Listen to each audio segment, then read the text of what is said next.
Hey guys, Michaela Vernava alongside Zack Cox at a sweltering hot Gillette Stadium as the Patriots are gearing up for their fourth and final preseason game against the New York Giants. And there are still some questions surrounding players on the roster bubble, and specifically at the wide receiver position. Zack, who really needs to show up in this final preseason game in order to solidify a spot on this roster? Well, the guy I'm really going to be watching in this receiving core is Riley McCarron, because everyone above him on the depth chart seems to have pretty much solidified a spot. I mean, Chris Hogan's going to be on this team, Philip Dorsett's going to be on this team, Cordell Patterson's going to be on this team, and then as a special teamer, you're going to have Matthew Slater in there.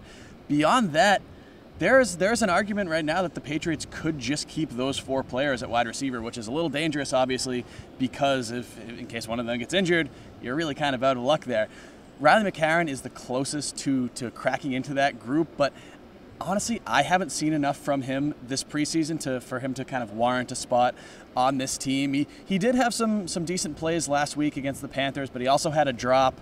We didn't see him return any punts in that game. So right now, it's kind of hard to put him on the roster, but again, it's also kind of dangerous to just keep four players at that position, with one of them being a special teamer. So I think he is definitely a guy that, if he comes out in this game and if he really lights it up and impresses these coaches, I think that he does have a very real chance of sticking around, but I'm going to have to see something from him in this game to really put him on that roster. And then on the defensive side of the ball, the cornerback spot is an area we've been keeping our eye on, and lots of uncertainty throughout training camp. What questions still need to be answered in this final game? Yeah, it looks like the two starters there are pretty much solidified in Stephon Gilmore, who has been a locked-in starter since day one, and Eric Rowe, who's played really well as the other cornerback. Jason McCourty, we thought, was going to compete with Eric Rowe a little bit in this spot, and he has competed, but I don't think that he's done enough to unseat Rowe there, and that he's just played well. He deserves that spot, which kind of brings Jason McCourty's roster status into question.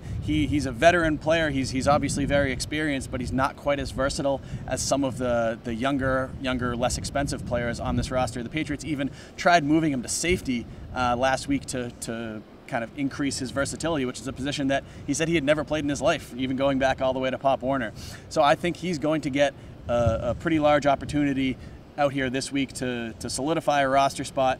But he's definitely a guy who's on the bubble right now. He's competing with the likes of J.C. Jackson, who's a rookie in there, Cyrus Jones, who's kind of made a pretty strong push as a punt returner to earn a roster spot after sitting out all of last season with the torn ACL. So there are definitely a lot of players in that mix that are going to be that are competing for roster spots and that are going to get plenty of playing time, because I don't expect Gilmore, Eric Rowe, Jonathan Jones to play in this game. So it's going to be a lot of young guys, and probably Jason McCourty. They're all going to be fighting for spots. All right, Zack, well, thanks so much. The roster battles have been heating up, and now we're really hot, and we'll be keeping tabs on them all. And keep it with us and stay cool.